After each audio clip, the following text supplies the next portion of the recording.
오늘은 우리가 합독한 이 말씀을 통하여서 이름으로 본 엘리야와 엘리사의 사역이라는 말씀의 제목으로 오늘 이제 우리가 말씀을 나누기로 원합니다. 근데 우리 지난 시간에 우리 그 갑절의 영감을 달라고 하는 엘리사가 갑절의 영감을 달라고 했던 그 의미가 무엇이었던가, 그에 대해서 우리가 말씀을 받았는데요. 저는 개인적으로 그 말씀이 굉장히 좋았고, 또 이제 제가 요새 계속해서 그 기도를 하고 있습니다.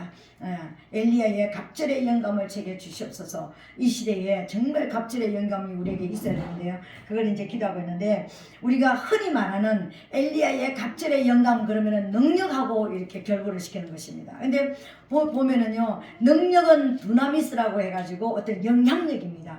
능력은 힘이에요, 힘. 그러니까 능력은 힘이고 어떤 다른 사람에게 미치는 영향력을 말하는 것이라면, 영감이라고 하는 것은 뭐냐면 생명, 살아있는 영을 말하는 거예요. 영이 살아있는 상태를 생영이라고 말하는 것이고, 그것을 영감이라고 이야기하는 거예요. 그러니까 영이 죽었는데 영감이라고 말하니까 영감이 떨어졌다, 영성이 떨어졌다 이렇게 하잖아요, 그죠? 그러니까 영이 막 살아서 활발 살아있는 것이 어떤 상태냐면 생명의 상태인 것입니다. 하나님께서 아담을 창조하시고 나서 아담에게 생기를 불어넣으시고 생기를 불어넣으시는 생영이 살아있는 영이 됐다라는 것입니다. 이게 이 흙이 살아있는 영으로 바꿔졌다라는 거예요. 근데 우리가 회복해야 되는 것이 뭐냐면은 살아있는 영의 상태로 저와 여러분들이 회복이 일어나야 되는 거예요. 그 살아있는 영의 상태가 되어야지만 생육하고, 그 상태로서 생육하고 번성하고 충만하고 정복하고 다스리는 역사가 일어나는 거예요. 그 상태가 되지 않은 상태에서, 영이 죽은 상태에서 생육하고 번성하고 충만하면은 악의 도구가 되어지겠죠. 악이 강성해지는 그런 역사가 일어나겠죠, 그죠? 그래서 우리가 예수 믿는 저와 여러분들은 진짜 이 세상에 그 어떤 것보다도 영이 먼저 살아나야 되는 거예요. 내가 먼저 영이 살아나서 다른 사람의 영을 살리는 거예요. 그게 생육이 되어지는 것이죠. 내가 살았으니까 남편을 살리고 아내를 살리고 자녀를 살리고 부모를 살리고 이웃을 살리는 것이 생육하는 거예요. 이게 점점 되는가 번성되어지는, 이 번성이 우리말로 부흥이에요, 그죠? 그 상태로 충만한 땅을 덮는 역사가 일어나야 된다는 거예요. 이게 하나님의 나라잖아요, 그죠? 그렇게 해서 그런 상태로 저와 여러분들이 정복자가 되어지고 다스리는 자가 되어야 되는 거예요. 그 생육이 되지 않으면, 그러니까 우리가 영이 살아있지 않으면 정복자가 될 수가 없습니다. 영이 살아있지 않은데 영인 원수를 멸하는 자가 될 수가 없다라는 것입니다. 영이 살아있지 않는 상태에서 다스리는 자가 되지면 어떻게 되겠어요? 영이 살아있지 않는 상태에서 다스리는 자가 되면 악한 왕이 되어지겠죠. 악한 상태고, 이 세상을 완전히 악으로 덮는 그런 다스리는 자가 되겠죠, 그죠? 그런 그 모습이 되어질 것입니다. 근데 오늘 저와 여러분, 우리는 영이 정말 살아있어야 되는 거예요. 꿈에도 소원이 영이 살아있어야 되는 거예요. 근데 그 영이 살아있다라는 그 상태가 무엇을 말하냐면 영적 오감이 활짝 열려있다는 걸 말하는 거예요. 우리가 육으로는 오감이 열려있잖아요. 보잖아, 듣잖아, 입 말하고, 느끼고, 촉각 느끼고, 냄새도 맡고, 그죠? 우리가 미각도 살아있고 후각도 살아있고 냄새도 맡고, 그러니까 우리 촉각도 살아있고 듣기도 하고 보기도 하고 다 시청각이 다 되는 겁니다. 이게 우리가 육적 오감이라면, 영적 오감은 보는 눈, 듣는 귀, 영계를 보고 하나님의 말씀을 듣고, 그리고 저와 여러분들이 영적 이 감각이 살아있어야 되는 거예요. 분별력이 살아있어야 되는 거예요. 영적으로도 냄새가 맡아지는 것입니다. 예수님이 임재하실 때 예수님의 향기가 드러나고, 예수님의 향기가 나고, 성령이 오실 때 향기로 맡을 수도 있는 것입니다. 그리고 귀신이 들린 사람 올 때는 막 어떤 썩은 냄새라든지 이상한 막 이렇게 냄새 나는 그런 경우가 있습니다, 그죠? 그러니까 감각이, 후각도 살아있어야 되고 미각도 살아있어야 되는 거예요. 하나님이 말씀을 주실 때 우리가 미각이 살아있어야 되는 거예요. 이 말씀이 죽은 말씀인지 살아 있는 말씀인지, 이건 먹으면 죽는 건지 우리가 사는 건지, 하나님 말씀을 보니까 그냥 말씀이 말씀인가 보다. 강단에 서서 그러니까 이야기만 하면 다 설교라고 생각하는데, 강단에 서서 이야기하는 그 전체가 설교는 아닙니다. 설교는 뭘 설교로 말하는 거예요? 하나님의 말씀이 영으로 풀어지는 것을 설교라고 말하는 것이지, 여기서 성경 하나 읽고 막 그냥 TV 본 얘기하고 신문 본 얘기하고 세상 돌아가는 얘기하고 정치 얘기, 이건 설교가 아니에요. 그걸 다 설교라고 우리가 이야기를 하는데 그건 설교가 아닌 것입니다. 아니에요. 그러니까 하나님의 말씀이, 예수님이 엠마오로 내려가는 두 제자에게 말씀을 풀어주실 때 가슴이 뜨거웠던 것처럼 하나님의 말씀이 풀어져서 우리 가슴이 그 말씀으로 인해서 내가 100배로 시너지를 받고 60배 시너지를 받고 30배 시너지를 받아가지고 영향력이 있는 이게 설교예요. 이것을 설교라고 말하는 것입니다. 세상에 잘 먹고 잘 사는 이야기하는 게 설교는 아닌 것입니다. 그러니까 설교를 하는 거하고 강연을 하는 거하고 간증을 하는 것도 다른 것입니다. 우리가 간증이라는 것은 하나님 내가 이렇게 기도했으니만 하나님 이렇게 응답하더라 이렇게 이것 어떤 면에서는 간증이 아니라 내 경험을 이야기하는 거예요. 간증은 하나님의 선하심을 드러내고 내가 어떤 사단에게 잡혀가지고 어떻게 내가 악한 죄악 속에서 내가 무엇을 경험했고 어떤 죽음의 자리에 들어갔고 그 속에서 하나님이 그 선하신 하나님이 어떤 모습으로 나를 이렇게 세우셨다고 하나님을 드러내는 하나님의 왕되심을 하나님의 참신이 되심을 드러내는 게 진짜 간증이에요. 이걸 간증이라고 이야기하는 거예요. 근데 우리가 막 누구 때문에 내가 이렇게 되고 누구 때문에 잘 먹고 잘 살게 되고 무엇 때문에 잘 먹고 잘 살게 되고 이건 간증이 아닙니다. 그냥 내가 체험하는 거 이야기하는 거예요. 그러니까 우리가 설교도 잘못 알 수가 있고 간증도 잘못 알 수가 있는데 아주 그걸 잘 분별할 수 있는 미각이 살아있어야 되는 거예요. 후각도 살아있어야 되는 것입니다. 이 사람이 썩은 냄새를 내는 사람인지 이 사람이 생명의 냄새를 내는 사람인지 후각도 살아있어야 되는 거예요. 이걸 살아있는 것이 영감이 살아있다고 이야기하는 거예요. 그렇게 살아있다는 것을 말하는 것입니다. 그래서 영감이라고 할 때는 영적으로 오감이 살아있는, 그러니까 우리가 죽은 사람은 영적 오감이 다 다치잖아요. 보지도 못하고 듣지도 못하고 말하지도 못하고 깨닫지도 못하고 막 지어박아도 그냥 홀딱 베끼고 옷을 입어도 부끄러워하지 않는, 왜 죽었으니까. 우리가 영적으로 그렇다니까요. 사단이 와가지고 들어와 들락날락하고 뭐 죄지라고 얘기하도 감각 없이 순종하면서 사단의 말에 따라가는 거는 이건 영적으로 죽어있는 거예요. 영감이 죽어있는 거죠. 그죠? 영적 감각이 죽어있는 것을 말하는 것이죠. 영적 오감이 열릴지어다. 아멘. 영적 오감이 열려야 되는 거예요. 영적 오감이 열린 것으로 끝나면 안 되는 거예요. 통찰력이 있어야 되는 것입니다. 지금 이 상황이, 지금 이 현상이 무엇 때문에 왔을까? 왜 그럴까? 무엇일까? 이게 분별력, 통찰력이 생겨야 되는 거예요. 통찰력이 생길 때 뭐가 생긴다고 그랬습니까? 사명감이 생기는 거예요.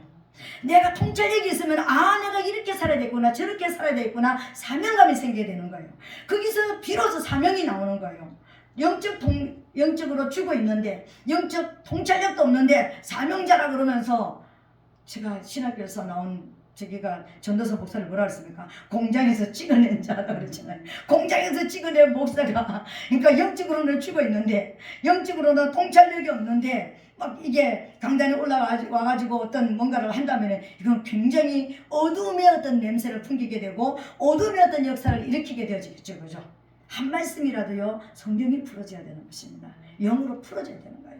그러니까 그 통찰력을 가지고 하나님의 말씀을 가지고 이걸 풀어내는 이 역사가, 통찰력이 생기게 되는 거예요. 그래야지만 여러분에게도 통찰력이 생겨야지만 하나님이 지금 나에게 무엇을 하기를 원하고 내 인생이 어떻게 나가기를 원하는지 알아지는 거예요. 그리고 그 통찰력이 생겨야지만 지금 내 가정에 뭐가 들어와 있구나, 내 가정에 지금 어떤 상태가 되었구나, 저 사람이 어떤 상태가 되구나, 분별이 생기고 사명감이 생기게 된다고 그랬잖아요. 그죠? 그럴 때 이제 어떤 원수를 멸하는 자가 되어질 수가 있는 거예요. 마지막으로 영이 살아있다라는 것은, 엘리사가 그렇게도 끝까지 따라가면서 구했던 이 영감이라는 게 바로 이런 거예요. 이게 영이 살아있지 않는다면 아무것도 감당할 수가 없는, 시대적인 사명도 감당할 수가 없고 하다못해 내 영혼 안에 들어와 있는 원수도 멸할 수가 없는 그런 상태가 되어버리는 거예요. 원수를 멸한다 그러니까 전쟁의 장소가 어디냐. 근데 내 안이 전쟁터잖아. 여기서부터 우리가 전쟁을 할 수가 없잖아요. 원수가 시키는 대로 저와 여러분들이 살아갈 수밖에 없는 그런 상태가 되어진다는 것입니다. 이게 영감이 떨어진 것이고 영이 죽은 거예요. 영이 살아날지어다. 영이 살아날지어다. 살아나야 되는 것입니다. 그렇다면은 영이 살아날 때, 제가 왜 이 이야기를 복습을 하느냐면은 지난주 말씀이요, 우리가 동영상으로 안 나갔잖아요. 그러니까 우리가 복습을 할 수밖에 없습니다. 그래서 이제 복습을 하는데, 어떻게 할 때 영감이 살아나느냐? 영감이 살아날 때 첫 번째로 뭐냐면 끝까지 내가 영감이 살아나기를 원하고 내 영이 살아나기를 원한다는 것은요, 내 영이 살아난 것이 나도 느끼고 다른 사람도 느낄 수 있는, 오늘 옆에 있는 엘리야 생도들까지, 신학생들까지도 알 수 있을 만큼, 그러니까 엘리야의 영이 엘리사에게 이제 왔다 이렇게까지 말할 만큼 살아있을 때까지 끝까지 따라가야 되는 것입니다. 끝까지 포기하지 말아야 되는 것입니다.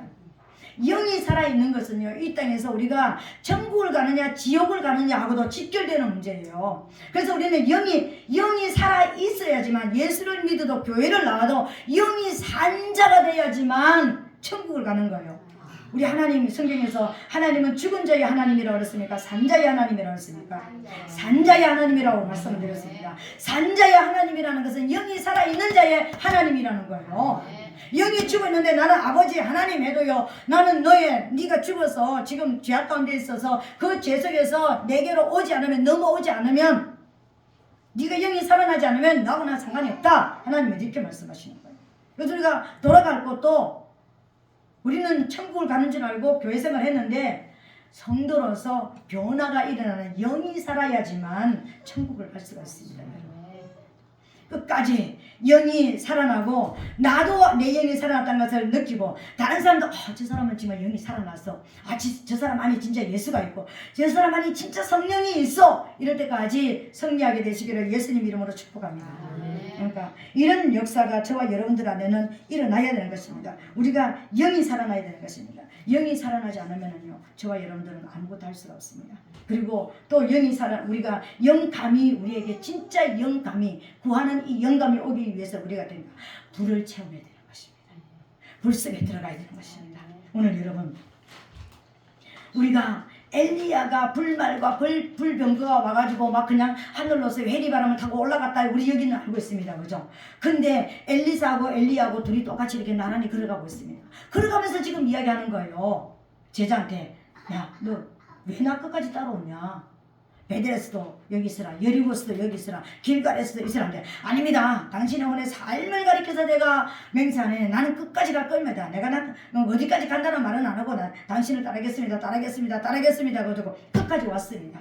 그러니까 끝까지 오니까 이제 마지막 정점까지 왔습니다. 그때 선생님이 뭐라 합니까? 네 소원이 도대체 뭔데 이렇게 끝까지 따라오냐? 근데 엘리야는 사실요, 이걸 보고 이렇게 하기를 원해서 제자를 끝까지 데리고 온 것이었습니다. 근데 이 제자도 끝까지 따라오는 거예요. 그러니까 네 소원이 뭐냐 말해라. 나는 당신의 영감에 갑절이 내게 있기를 구하나이다, 이렇게 이야기하나. 네가 어려운 것을 구하다, 네가 어려운 것을 구한다, 그랬는데, 그런 이야기를 하면서 그러면서 네하고 나하고 같이 하는데, 내가 이렇게 불을 가지고 불이 와가지고 내가 올라가는 것을 네가 보면 네가 원하는 그게 될 것이다, 이렇게 이야기하고 지금 올라가고 있는 거예요. 근데 실제적으로요, 불말과 불병거가 와가지고, 여러분 이것만 생각하면, 엘리야에게만 불이 임해가지고 후다닥 간 게 아니고요, 둘이 같이 가고 있는데 두 사람을 불이 딱 갈라놨습니다. 두 사람 다 불 속에 들어간 거예요. 우리 그걸 알아야 되는 거예요. 엘리야만 불 속에 들어갔다고 생각하면 안 되는 거예요. 둘이 같이 가고 있다가, 같이 가는 두 사람을 불이 내려, 불말과 불병거가 와가지고 딱 갈라뜨렸습니다. 그리고 불을 체험한 한 사람은 회리바람을 타고 올라갔고, 불을 체험한 한 사람은 그 올라가면서 떨어진 겉옷을 주워가지고 입어서 이제 엘리야의 영감에, 갑절의 영감이 온 것입니다. 불을 받았다니까는요, 불 속에 들어갔다니까는요, 불 속까지 들어가야 되는 것입니다. 이게 관건이에요. 불을 체험해야 되는 거예요. 그러니까 이 불이 올 때까지, 내가 원하는 그분 안에 있는 그 불이 내 안에 갑절로 올 때까지 끝까지 따라가야 되는 것입니다. 길도 끝까지 포기하지 않고 가야 되는 것이고, 내가 불을 경험해서 나도 불을 경험한 것을 알고, 다른 사람들도 저 사람은 불이 있어, 저 사람의 속에는 불이 있어, 이걸 경험할 때까지, 말할 때까지 가야 되는 것입니다. 이게 되어질 때 갑절의 영감이, 내가 원하는 그 사람보다 갑절의 영감이 내게 온다라는 것을 믿게 되시기를 예수님 이름으로 축복합니다.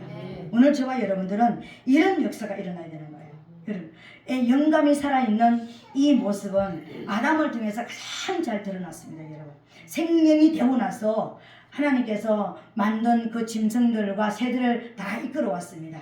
앞에 쭈르륵 서면서 아담아 이름은 네가 지어라. 왜 이름을 지어라 그랬을까요? 과연 이 영감이 살아있는 영이 내가 이것을 지을 때, 여러분 이 마이크를 지을 때 마이크를 짓는 사람의 목적, 그러니까 우리가 더 아름다운 음색으로 음폭으로 더 그러니까 찢어지는 소리를 하는 사람은 좀 부드러운 소리로, 지금 보세요 스피커 큰 거 있는 거는 좀 저음으로 굵은 소리를 내고 중음을 내고 또 조그만한 이 스피커 달린 건 고음을 내게 하기 위해서, 이것도 다 그런 영향력을 가지고 다 그냥 만들어진 것이 아니라 고음을 담당하고 중음을 담당하고 저음을 담당하는 것이 다 있습니다. 그러니까 마이크가 좋은 마이크는 이 마이크 안에서요 이 사람의 목소리가 지금 찢어지는 소리인지 아니면 이게 너무 낮은 소리인지 너무 높은 소리인지 여기서 다 믹스를 내가지고 듣기에 좋은 소리를 내는 거예요. 그래서 우리는 돈을 비싸게 주고 그런 마이크를 삽니다. 그죠? 그런 것처럼 목적이 있을 거 아닙니까? 용도가 있을 것 아닙니까? 왜 이걸 만들었는지, 어떤 마음을 했는지, 어떤 특성을 가지고 있는지, 우리가 고양이는 어떤 특성을 가지고 있는지, 어떤 모양을 가지고 있는지, 그것을 만드신 분의 마음을 이해를 하고 통찰을 하지 않으면 그 이름을 칠 수 있습니까? 못 짓습니다. 아이를 낳아도 그랬잖아요.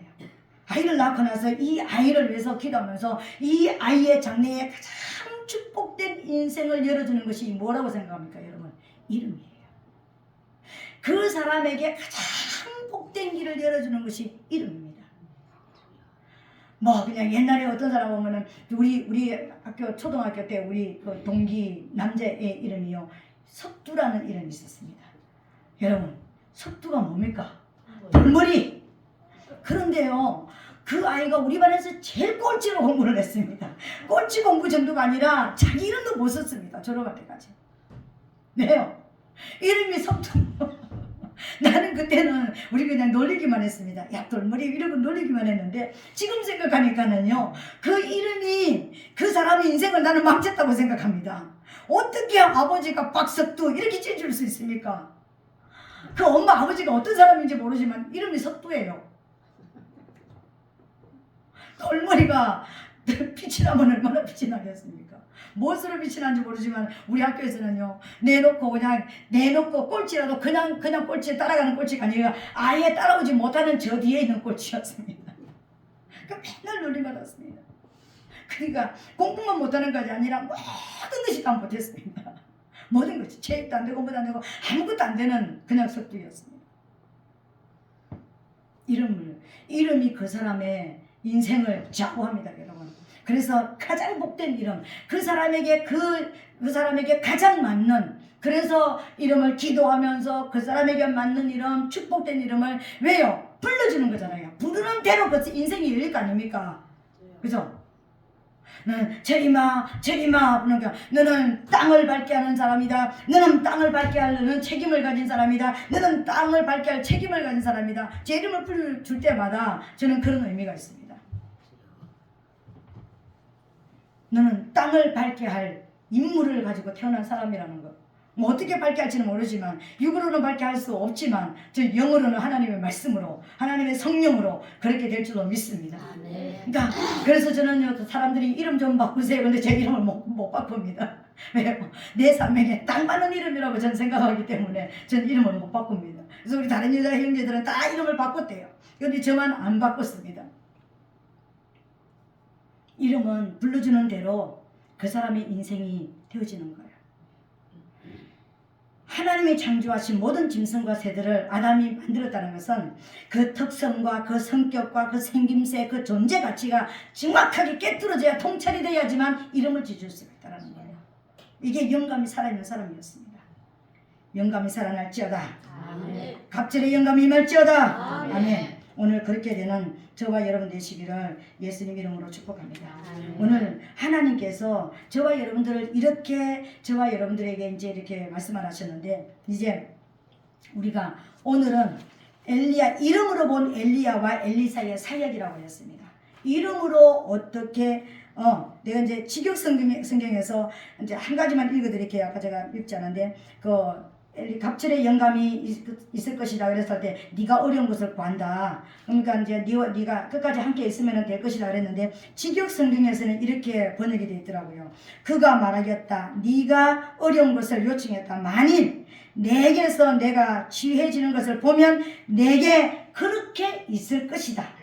이렇게 직역 성경에는 원어를 직역해서 푸른 성경을 해석을 보니까는요, 내가 네하고 같이 있다가 내가 너에게서 올라가는, 내가 불을 타고 올라가는, 불 받고 올라가는, 불병을 타고 올라가는 것을 네가 보게 되어지면 그렇게 내게 그렇게 되어 있을 것이다. 그렇게 있을 것이다. 이거 그렇게 있을 것이라는 뭡니까? 네가 갑질의 영감이 네한테 임하여 있을 것이다 이 말이에요. 그러니까 직역 성경에는 좀 더 구체적으로 우리가 이해할 수 있게 이렇게 만들어져 있더라고요. 그래서 그렇구나. 그리고 킹 제임스에는요, 그 일이 네게 이루어지려니, 그러니까 그분께서 나를 내게서 데려가시는 것을 네가 보면 그 일이 네게 이루어지려니와 그렇지 아니하면 이루어지지 아니하리라. 그러니까 끝까지 네가 그것을 고수하고 끝까지 그것을 구하고 그리고 네가 불을 받게 되어지면, 내가 불 받는 것을 네가 보고 너도 불 속에 들어가게 되어지면 너도 불을 받게 될 것이고, 네가 원하는 갑절로 나보다 더 생명력이 넘치는 갑절의 영감이 있게 될 것이다. 이렇게 이야기합니다. 오늘 우리는 갑절의 영감을 받아야 되는 것입니다. 오늘 이름으로 본 엘리야와 엘리사의 사역이라고 했는데, 저는 이 성경을 읽다가 갑자기 훅 들어왔습니다. 이 두 사람의 이름 속에, 두 사람의 사역 속에 예수 그리스도를 한 분, 예수 그리스도를 나타내는 은혜가 여기 있구나. 예수 그리스도의 생애를 그대로 나타내는 삶이었구나.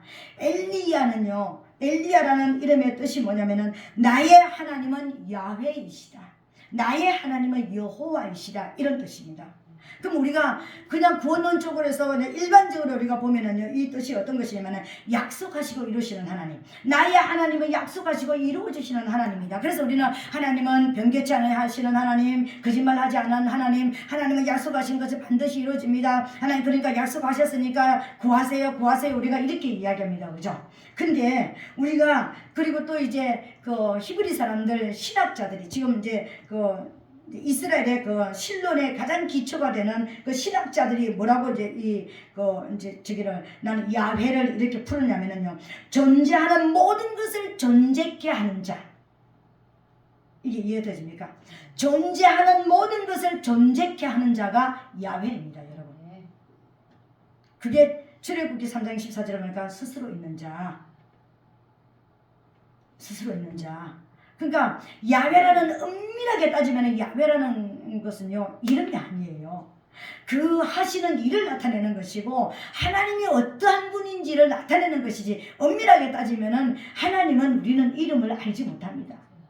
하나님의 이름이 여러 가지인데 그 여러 가지가 전부 다 하나님이 하시는 일, 하나님께서 나타내시는 그 모습을 나타내는 것이지, 우리처럼 고유명사, 철임 이렇게 아니라는 거예요.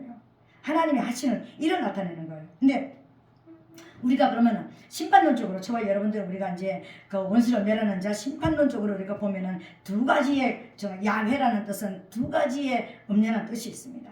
그 두 가지 뜻이, 첫 번째는 뭐냐면 나 외에는 다른 신이 없다. 스스로 있는 자니까는요, 태어난 시간도 없고 부모도 없고 출생한 곳도 없다라는 것입니다. 그러니까는 유일한 신이란 뜻입니다.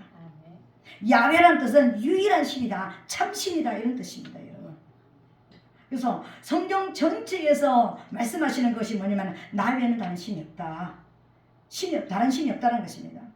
그래서 예레미야 10장 10절부터 11절에서 뭐라고 말씀하시냐면, 오직 여호와는 참 하나님이시요 사실은 하나님이시요 영원한 왕이시라. 그 진노하심에 땅이 진동하며 그 분노하심을 열방이 능히 당치 못하느니라. 너희는 이같이 그들에게 이르기를 천지를 짓지 아니한 신들은 땅 위에서 이 하늘 아래서 망하리라.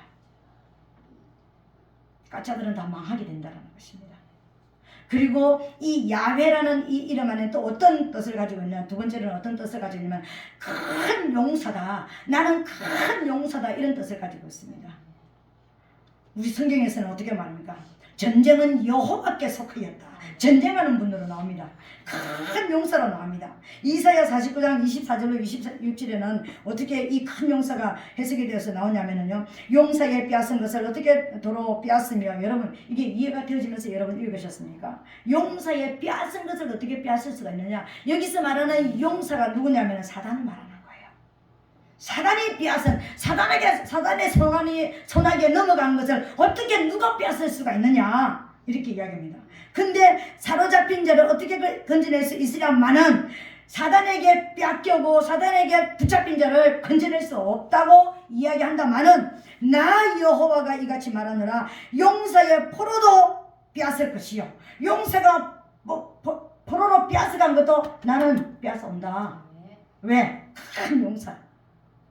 전쟁은 여호와께서 하였고 전쟁은 용사시니까요. 강포자의 빼앗은 것도 건져낼 것이요. 여기 강포자도 사단을 말하는 것입니다. 이는 내가 너를 대적하는 자를 대적하고 내 자녀를 구원할 것이라. 내가 너를 학대하는 자로 자기의 고기를 먹게 하며 새술에 취한같이 자기의 피에 취하게 하리니 모든 육체가 나 여호와는 내 구원자요 내 구속자요 야곱의 전능한 자인 줄 알리라.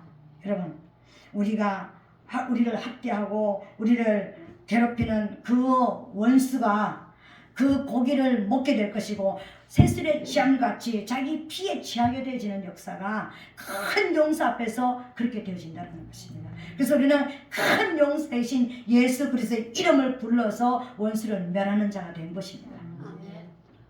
그러니까 엘리야의 이름 안에는요, 이런 하나님 외에는 다른 신이 없다, 하나님은 큰 용사다, 이런 의미를 가지고 있습니다.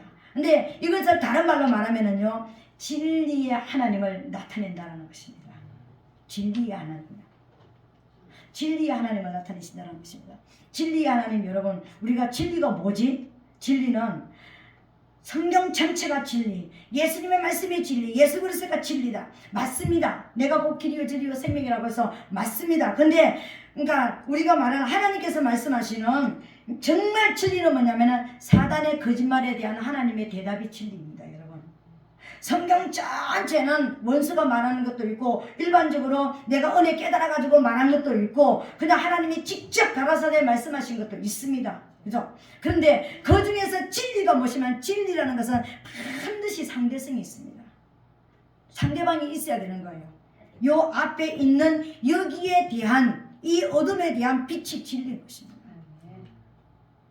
사단이가 하나님께서 창세기 2장 17절에 선악을 알게 하는 나무의 실과를 먹으면 정령 죽는다고 하나님께서 못을 딱 박았습니다. 이것이 율법의 모법입니다, 여러분. 전체의 법의 줄기입니다. 이 뿌리입니다. 그죠? 이 뿌리를 흔드는 근간을 만들었잖아요. 창세기 3장 4절로 5절에 안 죽는다.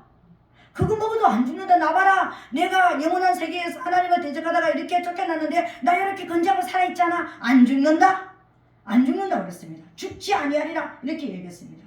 이게 첫 번째 사단의 거짓말입니다.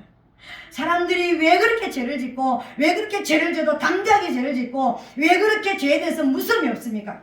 사단이 끊임없이 속살거리는 거야. 너 그 정도 죄 져도 안 죽는다. 너 그 정도 해도 너 지옥 안 가. 너 그 정도 해도 하나님이 너를, 그러니까 너 뭐 체질을 아시기 때문에 이해하실 거야. 그분이 만드셨기 때문에 그분이 아버지라며 이해하실 거야. 참아주실 거야. 봐주실 거야.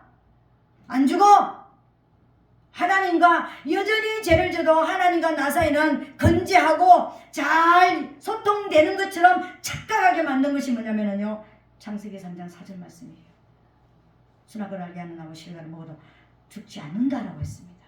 이게 사단의 첫 번째 거짓말이었습니다. 두 번째 거짓말이 뭡니까? 네가 그것을 먹으면 네 눈이 밝아져서 하나님같이 될 것이다. 그래서 선악을 네가 분별하게 될 것이다. 네가 하나님처럼 될 것이다. 너도 신이 될 수가 있다. 네가 신이 되어라 이렇게 얘기했습니다. 여러분, 하나님 뭐랬습니까? 천지를 짓지 아니하는 신은 하늘 위에서 땅 아래에서 망한다고 그랬습니다. 반드시 죽는다고 그랬습니다. 그런데요, 네도 신이 될 수가 있다. 피조물도 신이 될 수가 있다. 그래서 수많은 피조물을 신을 만들었습니다. 가짜 신을 만들어놨다는 거예요. 그 가짜 신을 지금 섬기고 있는 거예요. 그런데 이스라엘 나라에 가장 어두웠을 때 오므리 왕조가 들어와서 가장 하나님을 반역하고 배반할 때 그 꽃이 뭐냐면 아합이요. 이세벨인데 장가 들어가가지고 그 이방 나라에 있는 바알과 아세라 신을 들고 와가지고 사마리아에다가 신전을 만들어 놓고 이스라엘 전체가 우상 숭배하고 만들었습니다. 왕이 여호와의 신앙을 버리고 우상 숭배의 앞잡이가 됐습니다. 여러분, 백성들은 우리가 섬겨왔던 하나님이 야훼 하나님이 진짜 신인가? 우리 왕이 버리고 새롭게 섬기는 저 바알이 진짜 신인가? 몰라가지고 머뭇 이쪽이 신인가 이쪽이 신인가 가운데 서서 어디를 선택해야 될지 모르는 상황에서 갈멜산의 대결이 일어났습니다. 그래서 하나님만이 참 신이라는 것을 보여준 거예요. 그 보여줬다는 것은요, 가짜가 진멸되어지는 850명의 바알신과 아세라신의 제상들이 다 죽어나가는 것을 보면서, 진멸되어지는 것을 보면서 하나님만이 참 신이신 것이 드러났습니다. 이게 엘리야의 사역이고 이게 엘리야였습니다. 이게 진리의 사역이었습니다. 진리란 원수를 멸하는 것입니다. 가짜들을 멸하는 것입니다. 진짜 왕이 누구신지, 진짜 선생님이 누구신지, 진짜 제사장이 누구신지를 보여주는 것이 선지자의 사역인데, 그 중에서도 진리의 사역이었습니다. 원수를 멸하는 것입니다. 전쟁하는 사역이라는 것입니다. 그래서 엘리야를 불의 선지자, 심판의 선지자라고 이야기하는 것입니다. 엘리야가 가는 곳마다요 불의 역사가 일어나는 거예요. 그래서 올라갈 때도 불말과 불병거가 와가지고 데리고 갔습니다. 그것만 했습니까? 갈멜산에서 불이 내려오고 끝나지 않았습니다. 엘리야의 아들 아합의 아들이 병들어가지고 내가 죽는지 사는지 저 무당한테 가서 물어보고 와. 근데 엘리야가 알고 있었습니다. 그러고 나서 이제 저기가 엘리야한테 50명의 사람들과 그 이제 50부장을 보냅니다. 근데 내가 만일 여호와의 종이라면 불이 하늘에서부터 내려와서 너희를 살할 것이다. 말이 떨어지자마자 불이 하늘에서 내려가지고 그 50명을 태워버렸습니다. 또 한 번 또 태워버렸습니다. 세 번째 50부장과 50명이 와가지고 나를 불쌍히 여겨주시옵소서. 겸손하게 엎드렸을 때 하나님을 인정하는, 여호와를 인정하고 여호와의 선지자를 인정하는 이 역사가 일어났을 때 그 사람들은 생명을 살릴 수가 있었습니다. 여호와를 인정하지 않는 자들은 진멸됐다는 거예요. 어떤 사람들은 엘리야는 사람을 죽이는 사람이다. 사람만 죽이는 사람. 죽이는 사람이 아니라 사람을 죽인 것이 아니라 그 속에 있는 영을, 악한 영을 죽인 거예요. 우상 숭배하는 자들을 죽인 거예요. 이게 선지자의 사역이었고요. 이게 진리의 사역이었습니다. 그래서 불의 사역자, 불의 종, 그러니까는 불의 종은 막 뜨거워서 성령 충만한 이 불의 종이 사실은 불의 종이 아닌 것입니다. 불의 종이라는 것은 심판의 종이라는 것입니다. 하나님 편에서 하나님을 대적하는 원수를 멸하는 것이 진짜 불의 종입니다, 여러분. 그런 뜻을 가지고 있습니다. 엘리야의 이름 안에는. 그래서 진리의 사역자입니다. 선지자의 사역이에요. 여러분, 엘리야가 여러분 그렇게 큰 역사를 했지만 엘리야의 인생을 보면 정말 고독했습니다. 따르는 자가 없었습니다. 그렇게 일생을 사역하고 마지막 따르는 자 몇 명이었습니까? 한 명이었습니다. 신학교를 곳곳에 세워서 신학교가 있었지만 신학생들이 우후적 순으로 일어났지만 끝까지 선지자의 사역을 따라간 사람은요 엘리사 한 사람밖에 없었습니다. 일생을 고독하게 사역했고요, 마지막 가는 환송하는 사람도 한 사람밖에 없었습니다. 마지막 그 길을 가겠다고 따라가는 사람도 한 사람밖에 없었던 고독한 선지자였습니다. 선지자의 삶은 고독합니다. 그래서 선지자는요 자기가 벌어먹은 것도 없으니까 과부의 아들 밀가루 한 줌하고 기름 한 번만 먹으면 죽으려고 했던 그거 얻어먹고 살았습니다. 까마귀 입에서 나오는 떡과 물 먹고 살았습니다. 인생이요 인간적으로 생각하면은 비참하기 짝이 없고요 초라하기 짝이 없는 것이 선지자의 삶입니다. 그런데 하나님은요, 이 시대에도 선지자를 일으키기를 원하신다라는 거예요. 원수를 멸하는 자, 참신이 누구신지를 보여주기를 원하는 자를 하나님께서는 찾으신다는 것입니다. 그리고 엘리사라는 이름이 있습니다. 엘리사는 어떤 사람인가? 엘리사는 하나님은 구원이시다라는 뜻을 가지고 있습니다. 완전히 다르죠, 그죠? 엘리사의 이름은 하나님은 구원이시다. 여호와는, 우리 하나님은 야훼이시다. 이건요, 진리를 나타내는 거예요. 우리 하나님 외에는 다른 신이 없어. 누구든지 신이 되려고 그러면은 큰 용사의 신 하나님 앞에서 죽어, 이런 뜻입니다. 우리말로 풀면은, 그죠? 근데 엘리사라는 뜻은 어떤가요? 여호와는 구원이시다. 그래서 엘리야 그러면은 불의 선지자, 심판의 선지자였다면, 엘리사는 어떤 사역을 했냐면은 생명의 선지자, 물의 선지자였습니다. 엘리사가 가는 곳마다요, 물의 역사가 일어났습니다. 물을 고치고, 물이 없어가지고 물을 통해서 군인들과 이제 백성들이 먹고 살게 만들고, 짐승들이 먹고 살게 만들고, 또 누가 남한 장군이 와가지고 문둥병 들렸을 때 요단강에 가서 그 이제 씻으라. 그러니까는 씻으라, 물 사역이었습니다. 말씀을 풀어내는 사역이었다는 것입니다. 말씀을 풀어내는 사역. 그래서 엘리사가 가는 곳마다 사람들이 따라다녔습니다. 엘리사가 가는 곳마다 엄청난 사람들의 무리 속에 있었습니다. 그 무리 속에서 하나님의 기적이, 하나님이 그 죽어가는 사람들을 구원해내는, 하나님이 살려내시는 것을 엘리사의 사역을 통해서 일어났습니다. 사람들은 엘리야는 5가지 기적을 베풀었으면은 엘리사는 10가지 기적을 베풀었습니다. 여기에 중점되어 있는데, 그것을 떠나서 심판자와 진리를 나타내는 선지자와 은혜를 나타내는 선지자가 달랐다라는 것입니다. 그러면 엘리야의 사역은 일반적인 교회 목사님의 사역 같은 그런 것입니다. 제사장의 사역 같은 그런 선지자의 사역이 있다라는 거예요. 일반적으로 병들어서 오고, 가난해서 오고, 문제 생겨서 와가지고, 그러니까 모든 문제 있는 사람들 속에서 살아가는 사람은 엘리사였습니다. 가난하고 질병 걸리고 먹고 살 거 없고 그냥 문제, 여러 가지 어떤 문제들이, 내 아들이 팔려갈 문제가 생기고 이렇게 죽어가는 전쟁이 일어나는 그 속에서 어떤 구원이 필요할 때, 구원이 필요한 모든 사람들은 엘리사 앞으로 모였습니다, 여러분. 근데 엘리야는 아니었잖아요. 가짜는 다 심판을 받으니까 엘리야 앞으로는 올 수가 없었습니다.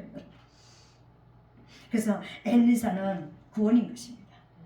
물의 사역자, 생명의 사역자, 살리는 사역자, 죽어가는 백성들을 살려내는 은혜의 사역자였습니다. 그래서 은혜와 진리가 두 선지자를 통해서 보여주는 거예요. 예수 그리스도께서 은혜와 진리가 충만하더라는데, 엘리야의 사역과 엘리사의 사역을 예수 그리스도께서 나타내실 것이다.